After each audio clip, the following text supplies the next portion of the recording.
Hello, everyone. Thank you so much for tuning in. We're going to be talking about the spirit of prophecy today. Now, I believe that the spirit of prophecy is for you and for me.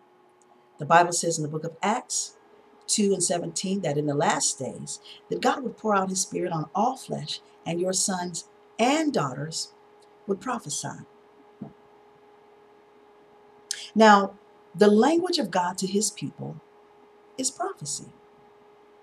He speaks edification, exhortation, and comfort.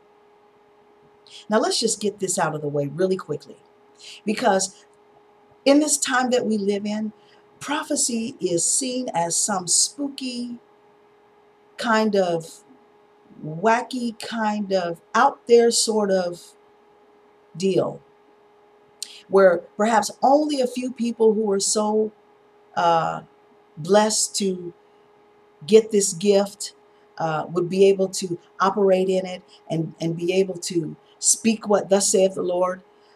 And that's just really not the case. And so I'm really here today to dispel the myth of what many of us have seen prophecy to be.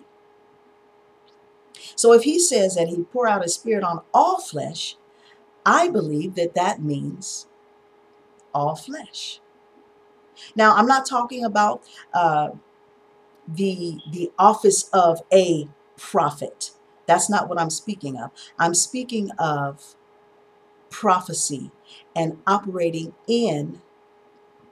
that um, in that alone, operating in prophecy, being able to edify, exhort, and to comfort.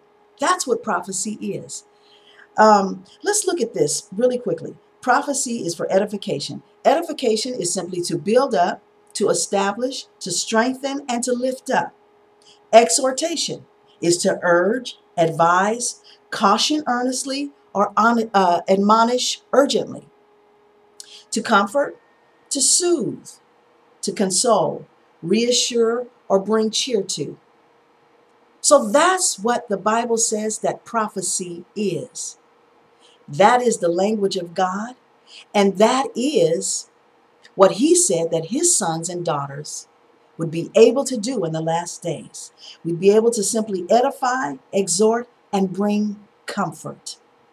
So it's not this mystical, magical, weird, outlandish sort of thing where it can't be done unless there's 2 hours of praise and worship and the glory cloud comes down and the gold sprinkles and gold dust flies all over the place. And then there's a 10-minute moment of silence. And then there's a tongue. And then someone has this wonderful prophecy.